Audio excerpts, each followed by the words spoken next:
Salam prestasi. Salam prestasi.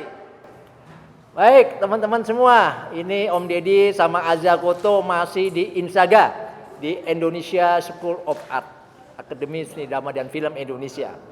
Kali ini tamu kita sangat istimewa, sudah banyak menelurkan atlet-atlet hebat di Yogyakarta, dan harus diakui tamu kita yang kali ini adalah mempunyai klub yang paling banyak muridnya di Yogyakarta. Sangat potensi anak-anaknya, dan anak-anaknya rata-rata setiap kompetisi selalu mendapatkan prestasi. Kita akan sapa tamu kita kali ini.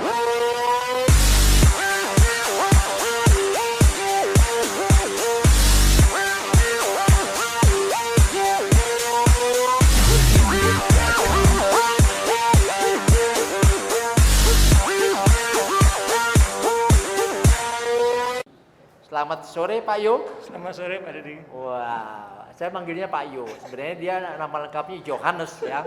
Cuma karena sudah kedekatan emosi, sudah kayak brother and brother, jadi saya manggilnya dengan lebih singkat Pak Yo, karena akhirnya dia terkenal dengan nama Pak Yo. Ya. Pak Yo, terima kasih berkenan hadir di Sama-sama, tempatnya Om Deddy, di Ya. tempatnya Asia juga. Ya. Pak Yo, mohon berbagi. Pak Yo, gimana awalnya Pak Yo kok tiba-tiba seneng dansa, kemudian jadi dancer, kemudian jadi teacher, kemudian jadi pembuat tari line dance? Ceritanya gimana Pak Yo? Dulu itu awalnya saya kan bekerja di tempat konsultan pajak. Konsultan pajak. Dulu. Terus waktu itu bos saya pengen belajar dansa. Oh.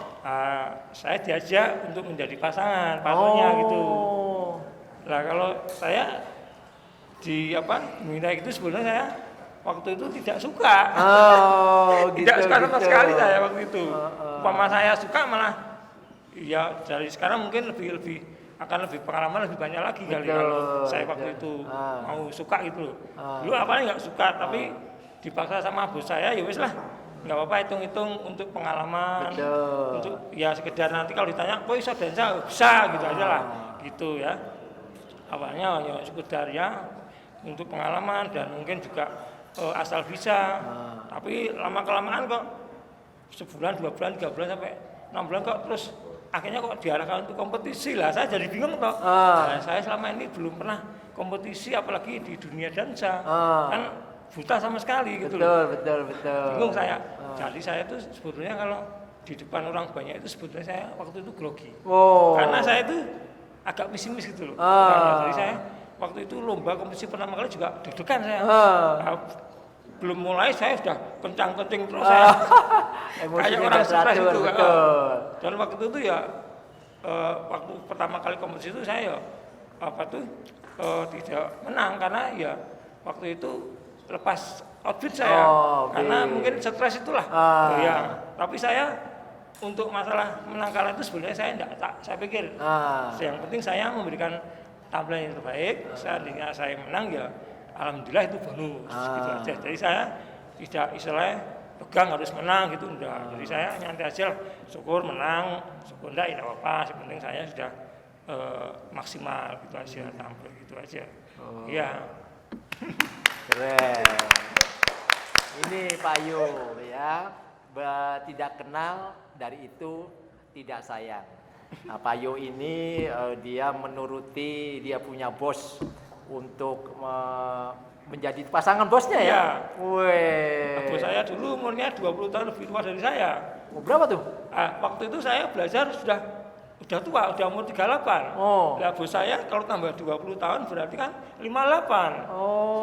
Jadi teleponnya banyak banget. Tapi dia memang semangatnya tinggi ya. Lagi dia apa itu mampu gitu loh. Iya. Ya saya enggak apa-apa lah, yes. Hitung-hitung pengalaman tadi, yes. Saya mau, terus lama kelamaan yaitu ya akhirnya banyak kompetisi juga sampai kemana-mana, jadi saya juga bisa tahu pengalaman naik kompetisi itu di sini bagaimana tuh saya tahu gitu. Ya, akhirnya di situ. Nah, terus menjadi guru sebetulnya saya juga tidak punya impian. Waktu itu hanya sekedar bisa toh, waktu cuma sekedar pengalaman. Jadi saya tidak bermimpi akan menjadi seperti sekarang, menjadi seorang guru dansa.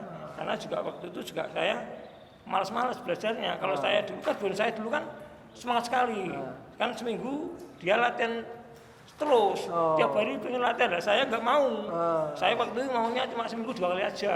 Karena kan saya masih bekerja yang lain kan, kalau capek saya males. Jadi saya waktu itu kalau sekarang saya bermimpi menjadi seorang guru, waktu itu kesempatan sekali tiap hari latihan. Tapi waktu itu tidak saya gunakan karena saya tidak punya impian menjadi sekarang seorang guru dansa. Itu teman-teman, kalau Tuhan sudah menghendaki akan mengejutkan kita semua. Siapa ngira Pak Yo ini tidak kepikir jadi guru dansa, nggak kepikir jadi seorang dancer, tapi saat ini malah hidupnya semua diabdikan untuk dansa. Ya, dia untuk muridnya, untuk membuat gerakan-gerakan. Jadi itulah rahasia Allah itu semacam itu. Tidak bisa kita prediksi, kita maunya kayak gini, nggak bisa.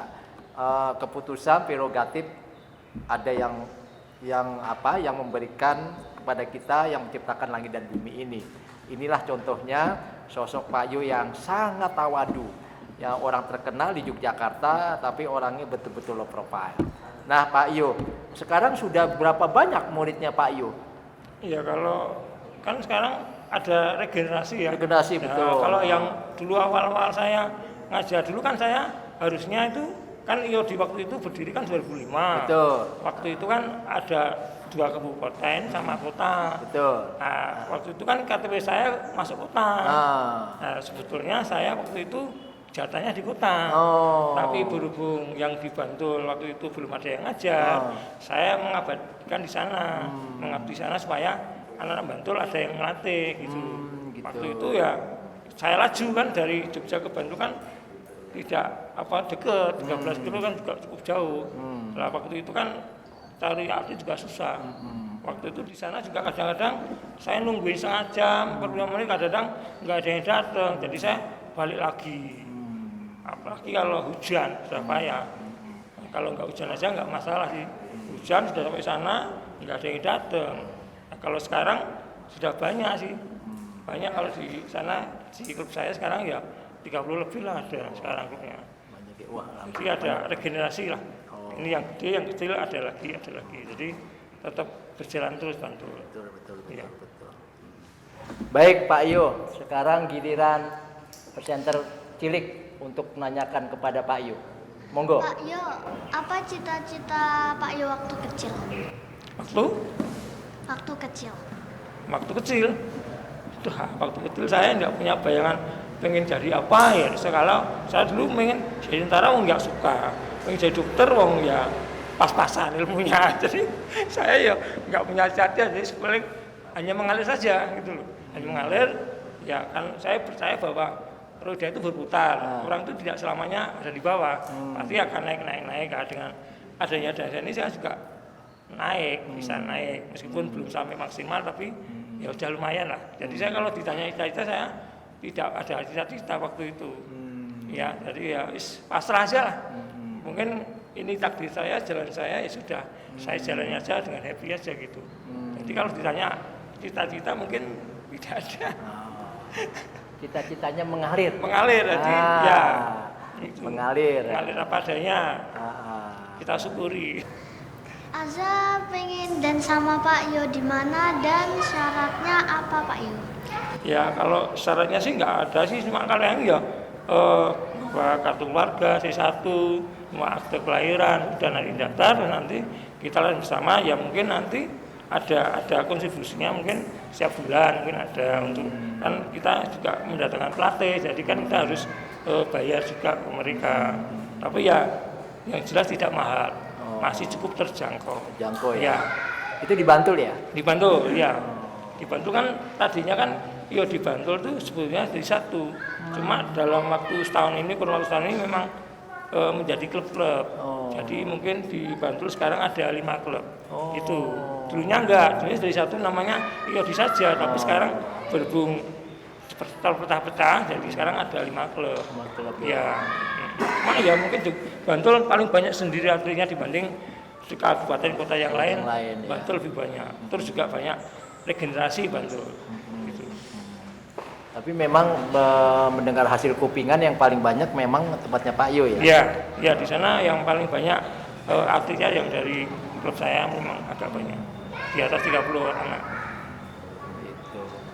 Lanjut. Pesan-pesan buat murid-murid Pak Yo supaya bisa berprestasi. Oh, ya pesannya yang jelas tetap giat berlatih, terus mendengarkan arahan dari pelatih atau guru, terus juga harus di rumah dilatih apa yang sudah diberikan guru atau pelatih, di rumah harus diulang untuk belajar kembali. Karena kalau cuma pelatihnya kalau pas ada latihan pasti akan majunya akan berkembangnya agak lama. Ya dulu saya nggak bisa apa, tapi dengan saya juga senang, akhirnya saya selama masih ada kesempatan waktu kosong saya belajar, entah itu pagi, siang, sore atau malam, meskipun hanya 2 menit. Saya terus belajar terus setiap hari. Jadi kalau dari saya itu sebaiknya memang harus dilatih setiap hari. Jangan asal kalau ada latihan saja baru berlatih. Karena kalau hanya itu saja ya pasti majunya akan lama. Ya. Jadi saya pesannya hanya sering-sering berlatih meskipun sendiri tanpa guru dan mendengarkan arahan guru dan dipraktekkan sendiri. Itu mesti nanti hasilnya akan baik. Cepat masuk ya. Tuh adik-adik semua, pertanyaan De Azza sudah kemudian dijawab oleh Pak Yo. Adik-adik di rumah harus belajar secara serius, dilatih supaya ada hasil dengan baik. Nah terakhir Pak Yo kan di dance pop, Pak Dedi dengar Pak Yo juga ngajarin tulenden ya? Iya, memang saya ngajar tulenden, cuma ya dalam arti ya baru ini dalam arti masih dalam 7 tahun dulu. Waktu itu saya kan sukanya couple, jadi waktu itu kalau ada lenden saya cuma duduk manis. Ya saya nggak suka namanya tulenden karena keindahannya kurang. Betul. Menurut saya begitu waktu itu. Lah dalam berjalannya waktu itu tahun 2014 Pak ya, itu ada teman saya, Pak Yo buka kelas untuk ibu-ibu lenden. Lah saya pikir wis to nanti tak dukung, nanti tak terikan murid gitu. Ya setelah saya coba-coba iseng coba gitu.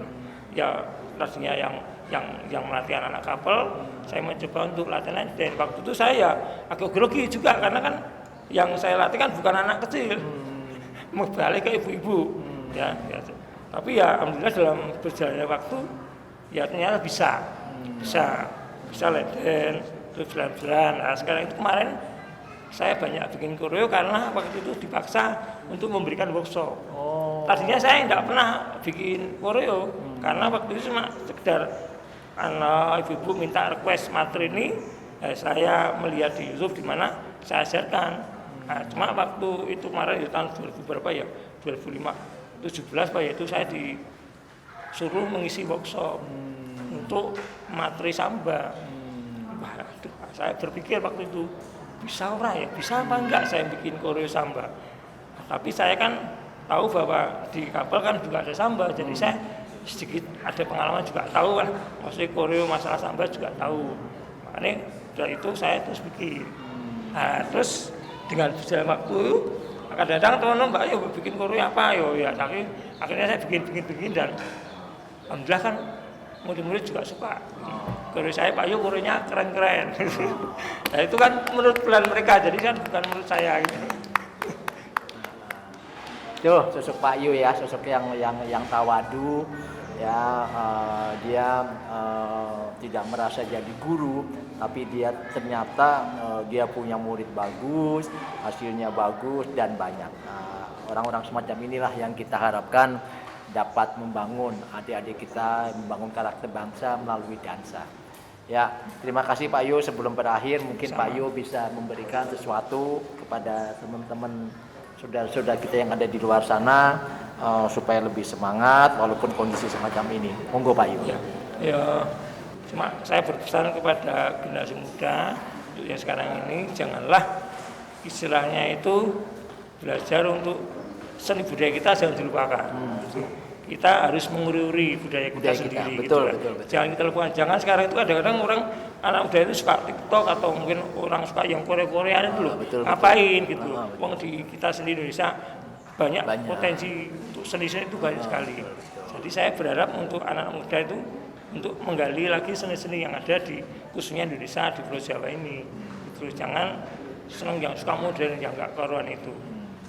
Dan juga jangan melawan atau kota orang tua. Orang tua itu kan sudah makan asam garam. Jadi sudah pengalaman. Jadi apa yang dirasakan orang tua kan belum dirasakan anak-anak. Jadi sebaiknya anak-anak harus menurut kata orang tua.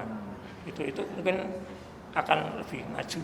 Kedepannya akan sukses juga itu. Adik-adik semua, Pak Yo ini sukses karena dia mengikuti apa kata orang tuanya. Jadi adik-adik betul, satu, kita punya budaya hebat. Ya, punya budaya hebat, budaya kita lebih hebat dari budaya yang lain. Itu satu. Yang kedua, ikuti kata orang tua. Yang ketiga, bilang Pak Yo, berlatih, dan berlatih. 3 hal itu dilakukan, adik-adik sukses kayak Pak Yo. Ya. Terima kasih Pak Yo atas waktunya hadir di tempatnya Pak Dedi. Ya. Sampai ketemu di lain waktu. Ya. Terima kasih. Salam prestasi. Salam prestasi. Salam prestasi.